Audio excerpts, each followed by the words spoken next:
आज हम आपके साथ एक और भयानक मामले की जांच करने जा रहे हैं। हर व्यक्ति के जीवन में दो निर्णय सबसे महत्वपूर्ण होते हैं।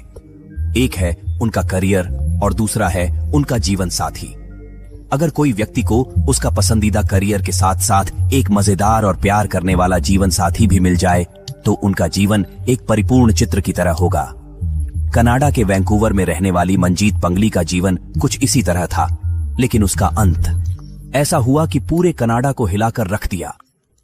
18 अक्टूबर 2006 वो तारीख थी जब मंजीत पंगोली के लापता होने की खबर सामने आई, लेकिन बस 5 दिन बाद 23 अक्टूबर को उनका झुलसा हुआ शरीर एक समुद्र तट के किनारे पर पाया गया। इस खोज के बाद पुलिस तुरंत अपराध स्थल पर पहुंची। उन्होंने तब मंजीत के ससुराल वालों को इसकी सूचना दी। यह खबर जल्दी ही वैंकूवर शहर में फैल गई कि आंशिक समुद्र तट पर एक महिला की जली हुई लाश मिली थी। मंजीत के परिवार को यकीन नहीं हो रहा था कि कोई उसके साथ ऐसा क्यों करेगा, क्योंकि मंजीत वह व्यक्ति थी जो हमेशा हर किसी को मुस्कुराहट के साथ बात करती थी। हालांकि महीनों की जांच के बाद मंजीत का असली हत्यारा पहचाना गया, जिससे मंजीत के परिवार को बहुत आश्चर्य हुआ। लेकिन आखिर में यह जानने के लिए कि मजीद कैसे गायब हुई, किसने उसकी हत्या की और हत्यारे ने मंजीत की हत्या कैसे की, हमें थोड़ा जानना भी आवश्यक होगा। मंजीत की पृष्ठभूमि मंजीत भारतीय मूल की कनाडियाई निवासी थी, जो अपने पति मुख्तियार बंगाली और अपनी 3 वर्षीय बेटी माया के साथ वैंकूवर बीसी में रहती थी।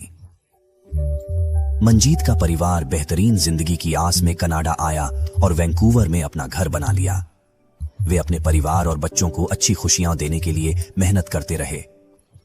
हर लड़की की भांति उसने भी एक उज्जवल बचपन जिया और उसके सपने भी थे। उसका निर्णय भी काफी पहले का था। उसने शिक्षिका बनने की इच्छा जताई। मंजीत ने यूनिवर्सिटी में शिक्षिका बनने के लिए अपनी शिक्षा का पीछा किया और इसी दौरान उसकी मुख्तियार से मुलाकात हुई। मुख्तार का परिवार भी भारत से था और वह शिक्षा क्षेत्र में अपने करियर को बढ़ाने के लिए कनाडा आया था। मंजीत के अनुसार मुख्तियार बहुत ही खुशमिजाज व्यक्ति थे, ठीक उसकी ही तरह, जो धीरे धीरे मंजीत को मुख्तियार की ओर आकर्षित करने लगे। यूनिवर्सिटी में उनकी भेंट धीरे धीरे प्रेम की भावनाओं में विकसित हो गई। डेटिंग के कुछ समय बाद उन्होंने आखिरकार शादी करने का फैसला किया। जब दोनों परिवारों को पता चला कि वे दोनों शादी करना चाहते हैं तो वे काफी खुश थे। मंजीत के परिवार को विश्वास था कि मुख्तियार एक अच्छा और जिम्मेदार लड़का है जो हमेशा उनकी बेटी को खुश रखेगा। साथ ही मुख्तियार के परिवार को भी मंजीत एक अच्छी लड़की के तौर पर पसंद आई। इसके बाद 1977 में मंजीत और मुख्तियार की शादी हो गई। दोनों परिवारों की निगाह में वे एक आदर्श खुशहाल जोड़ी थे जो काफी मिलनसार और खुशमिजाज थे। हालांकि कुछ ही वर्षों बाद जब मुख्तियार का असली रंग सामने आया, तब मंजीत को अपने विवाहित जीवन में कठिनाइयों का सामना करना पड़ा। वास्तव में मुख्तियार एक रूढ़िवादी परिवार से थे और उनकी सोच कुछ क्या उसी तरह की थी। उनके हिसाब से मंजीत को उनकी सेवा करनी चाहिए और जब मुख्तियार काम से घर वापस आते तो उनकी मेज पर स्वादिष्ट भोजन तैयार होना चाहिए। लेकिन अब मंजीत मुख्तियार के व्यवहार से काफी परेशान थी। वह एक दृढ़ संकल्प और कठिन परिश्रम वाली महिला थी। मंजीत ने मुख्तियार के विचारों को कभी ऐसे नहीं देखा था। जब उसने अपनी बहनों और दोस्तों से विवाहित जीवन के संघर्ष के विषय में चर्चा की तो सभी ने समझाया कि ऐसी चिंताएं रिश्ते के प्रारंभिक चरणों में सामान्य हैं और अक्सर नवविवाहित जोड़ों में छोटे मोटे मतभेद पाए जाते हैं। उसे केवल थोड़े समय के लिए संयम बरतने की आवश्यकता है। मंजीत, उसकी बहन और मित्रों ने भी विषय को जल्दी ही भूल दिया। जैसे मंजीत ने अपने जीवन के अन्य पहलुओं की योजना बनाई थी, उसने अपनी गर्भावस्था की योजना भी उसी प्रकार रची थी। वैसे ही अब वह मां बनना चाहती थी। इसीलिए शादी के 6 साल बाद उसका सपना भी सच हुआ। 2003 में मंजीत ने एक बेटी को जन्म दिया जिसका नाम उसने माया रखा। मंजीत बहुत खुश थी और मुख्तियार भी बहुत प्रसन्न थे। अब मुख्तियार ज्यादातर समय माया के साथ बिताते थे। मुख्तियार अपनी बेटी से बहुत प्यार करते थे। इस वजह से सभी को लगने लगा कि शायद मंजीत की शादीशुदा जिंदगी में जो भी मुश्किलें आ रही थीं, वे सभी समाप्त हो चुके थे। लेकिन यह सच नहीं था। माया के जन्म के बाद मुख्तियार ने और भी ज्यादा पीना शुरू कर दिया। जब भी वह पीते, वह देर रात तक घर से बाहर रहते और जब वह घर आते तो उनकी उम्मीद होती कि उनकी पत्नी ने खाना बनाकर उनका इंतजार कर रही हो। लेकिन मंजीत, जो गर्भावस्था के बाद देखभाल और सहारे की चाह रखती थी, उनके पति के व्यवहार से काफी टूट चुकी थी। इस वजह से मंजीत अवसाद में चली गई और सपना, वह जिन सपनों को साकार करने की सोच रही थी, वे अब उसकी आंखों के सामने टूट रहे थे और अब उसे समझ में आया कि मुक्ति क्या है और उसने इसे समझने में कितनी बड़ी गलती की है। और उसे समझ नहीं आ रहा था कि अपने स्वास्थ्य और भविष्य को सही दिशा में सेट कैसे करें। इस दौरान माजिद कोई बड़ा कदम नहीं उठाता है और 3 साल तक मुख्तियार के घर में धैर्य के साथ रहता है। लेकिन 2006 में मंजीत अपने दूसरे बच्चे की योजना बनाती है ताकि घर में फिर से खुशियां आ सकें। हालांकि रोज रोज के झगड़ों के कारण उसे लगने लगता है कि अब यह संभव नहीं है, लेकिन तुरंत ही उसके बाद मंजीत पुनः गर्भवती होती है और मुख्तियार अत्यधिक प्रसन्न होता है। इस समाचार से मुख्तियार का व्यवहार अनपेक्षित रूप से बदलता है और वह मंजीत से पुनः प्रेम एवं देखभाल करता है, जिससे मंजीत आनंदित होती है और उसे लगता है कि उसने अपना खोया प्रेम पुनः प्राप्त कर लिया। परंतु उसे ये नहीं मालूम था कि खुशी थोड़े समय के लिए है। 18 अक्टूबर 2006 को मंजीत अपनी योग कक्षा में गई थी, लेकिन उसके बाद वह घर वापस नहीं आई। मुख्तियार ने अगले दिन मंजीत के परिवार को सूचित किया कि वह कल से लापता है। इसे सुनकर शाम को मंजीत का परिवार कुछ चिंतित हो गया। उन्होंने फिर मंजीत की बहन जैस्मीन को फोन किया और पूरी कहानी सुनाई। इसके बाद मंजीत की बहन ने भी मंजीत के सभी दोस्तों को फोन किया, लेकिन मंजीत किसी भी दोस्त के घर नहीं गई थी। वास्तव में जब भी मुख्तियार और मंजीत के बीच कोई तर्क होता, मंजीत अक्सर अपनी बेटी को बिना किसी को सूचित किए बिना ले जाती, कभी होटल या किसी दोस्त के घर जाती। सबको लगा कि इस बार भी वही हुआ होगा। संजीत थोड़ी देर में घर वापस आ जाती, लेकिन इस बार मंजीत की बेटी माया घर पर थी और यह सबको काफी चिंता में डाल रहा था, क्योंकि मजिद अपनी बेटी माया से बहुत प्यार करती थी और कभी भी उसे अकेला कहीं नहीं छोड़ती थी। अब मंजीत के लापता होने का पूरा 1 दिन हो चुका था, इसीलिए सबको शक था कि उसके साथ कुछ अनहोनी हो गई होगी। इसीलिए उसके पति मुक्ति ने 19 अक्टूबर की रात को नजदीकी पुलिस स्टेशन में एक लापता व्यक्ति की शिकायत दर्ज की। इसके अलावा मुक्ति ने भी फोन किया। सभी परिचितों से मंजीत के देखे जाने के बारे में पूछताछ की गई, पर किसी ने भी उसे नहीं देखा। इस बीच कुछ को शक होने लगा कि मंजीत का अपहरण हुआ हो सकता है। मीडिया में यह खबर पहले ही फैल चुकी थी कि मंजीत पंघल्ली नामक एक विवाहित महिला गुम हो गई है। साथ ही मीडिया ट्रायल में मुख्तियार, जो मंजीत के पति हैं, ने उसकी सलामती और वापसी की प्रार्थना की। वो अचानक चली गई। हमारे करीबी परिवार में किसी को नहीं पता। हमारे लिए कोई जवाब है? मुझे आपकी मदद की जरूरत है। दूसरी ओर पुलिस की जांच के दौरान घर के सभी सदस्यों के फोन कॉल्स की जांच की गई थी, लेकिन पुलिस को यहां भी कोई महत्वपूर्ण जानकारी नहीं मिली। तारीख अब 23 अक्टूबर 2006 थी और मंजीत 5 दिनों से लापता थी। लेकिन जब पुलिस ने मंजीत के पति और परिवार के सदस्यों को सूचित किया कि एस डेल्टा नामक स्थान के किनारे पर एक जली हुई लाश पाई गई है और उन्हें आने के लिए कहा गया, तो उन्हें चिंता हो गई। मंजीत के स्वजन जब स्थल पर पहुंचे तो उन्होंने देखा कि वहां पड़ा शव मंजीत का ही था। फिर मंजीत के निर्जीव देह को पोस्टमार्टम हेतु भेजा गया और पोस्टमार्टम की जांच रिपोर्ट से यह सामने आया कि मंजीत गर्भवती थी। इस दुखद समाचार ने मंजीत के परिवार को व्यथित कर दिया, यह सोचकर कि उनकी बेटी ने ऐसा क्या अपराध किया था कि किसी ने उसे जला डाला। वास्तव में मंजीत के हत्यारे ने मात्र मंजीत का ही जीवन नहीं छीना, परंतु एक और अजन्मी आत्मा का भी, गर्भ में पल रहे बच्चे का भी लिया।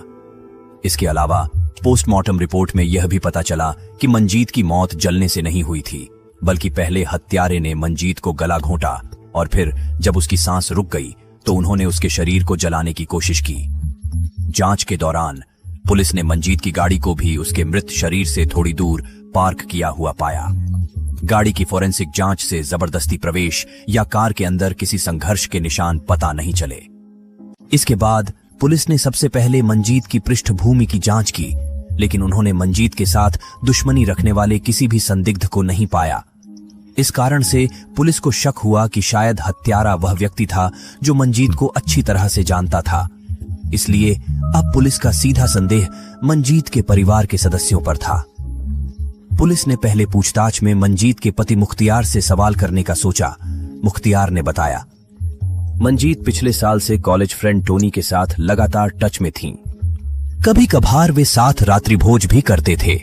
मुख्तियार के अनुसार पुलिस को टोनी पर संदेह हुआ और उनकी खोज और प्रश्नोत्तरी हुई, परंतु टोनी से पूछताछ के बाद पुलिस को स्पष्ट हो गया कि टोनी का मंजीत के प्रति कोई संबंध नहीं था, जैसा कि मुख्तियार ने कहा था। टोनी और मंजीत अच्छे दोस्त थे यह बात टोनी के डिटेक्टर टेस्ट में सही उत्तर देने से प्रमाणित हुई। अब पुलिस को यह पता लगाना था कि क्यों टीआर ने उनसे झूठ बोला था, इसलिए मुक्ति के साथ पूछताछ फिर से शुरू हो गई। पूछताछ के दौरान पुलिस ने पाया कि मंजीत और मुख्तियार के परिवारों में एक व्यक्ति था जो दोनों के काफी करीब था। वास्तव में उस आदमी का नाम सुखविंदर था और वह मुख्तियार का छोटा भाई था। सुखविंदर पंघाली मंजीत और मुख्तियार के घर के तहखाने में रहता था, लेकिन मंजीत के कहने पर मुख्तियार ने सुखविंदर को घर से निकाल दिया था। सुखविंदर वास्तव में वही था जो मुख्तियार को देर रात तक पार्टी करने और फिर उसके साथ शराब पीने के लिए मनाता था। सुखविंदर की वजह से ही मुख्तियार की शराब पीने की आदत और भी बढ़ गई थी। मंजीत ने देखा कि कैसे सुखविंदर का प्रभाव उसकी जिंदगी को भी बर्बाद कर रहा था, इसलिए उसने अपने पति मुख्तियार से कह दिया कि या तो वह इस घर में रहेगी या सुखविंदर। मुख्तियार के सामने अपने भाई और पत्नी में से चुनाव करने की दुविधा थी और उसने सुखविंदर के जाने और मंजीत के साथ रहने का फैसला किया। पूरी कहानी लेकर आओ। पुलिस का शक सीधे सुखविंदर पर गया, लेकिन उसके खिलाफ कोई सबूत नहीं मिला। यह साबित हुआ कि जिस रात मंजीत गायब हुई थी, सुखविंदर अपने दोस्तों के साथ था, जिसे उसने पुलिस को साबित किया। उसके बाद पुलिस ने सुखविंदर को क्लीन चिट दे दी, लेकिन फिर उन्होंने मुख्तियार को फिर से पकड़ा। अब तक पुलिस को पता चल चुका था कि मंजीत और मुख्तियार के बीच के रिश्ते उनकी शादी के कुछ ही महीनों के बाद बिगड़ने लगे थे। जब मंजीत को मुख्तियार की शराब पीने की आदत का ज्ञान हुआ तो उसने उसे बार बार डांटा। उसी समय मंजीत ने मुख्तियार के भाई सुखविंदर को घर से निकाला, जिससे मुख्तियार की अहम और पुरुषत्व को चोट पहुंची और उसे मंजीत से और अधिक घृणा हुई। फिर भी उसके पास मंजीत पर हत्या के आरोप में संदेह करने के लिए पुख्ता साक्ष्य नहीं थे। मुख्तियार के परिवार और दोस्तों ने भी उस पर काफी विश्वास था, परंतु अब पुलिस ने सभी सबूतों की पुनः जांच करने का निश्चय किया। प्रथमतः पुलिस ने देखा कि कार की ड्राइवर सीट काफी पीछे धकेली गई थी, जिससे पता चलता था कि मंजीत ने खुद उस स्थान तक कार नहीं चलाई थी, बल्कि उस समय कार में उसके साथ कोई और भी था। द्वितीयतः मुख्तियार ने अपने बयान में मंजीत की प्रसव पूर्व कक्षाओं के स्थान का उल्लेख किया था और कार उस क्षेत्र के पास पार्क की गई थी। जांच में यह सामने आया कि उस क्षेत्र में प्रसव पूर्व योग कक्षाएं अनुपलब्ध थीं और मंजीत जिस स्थान पर अपनी प्रसव पूर्व कक्षाएं लिया करती थीं, वह मुख्तियार द्वारा बताए गए स्थान से लगभग 15 मील दूर था। नतीजतन मुख्तियार के झूठ का सरल शब्दों में पता चल गया। मुख्तियार ने पुलिस को बताया था कि मंजीत की प्रसव पूर्व योग क्लास का स्थान वही था जहां उसकी लाश मिली थी, परंतु वास्तविकता में मंजीत की प्रसव पूर्व कक्षाएं उस स्थान से काफी दूर थीं। तदुपरांत पुलिस ने अनुसंधान किया। मुक्ति के फोन की लोकेशन और कॉल रिकॉर्ड सुनकर पुलिस को पता चला कि उसके पास मंजीत का मोबाइल था, जिसमें उसने अपना सिम कार्ड लगा रखा था और उसका इस्तेमाल कर रहा था।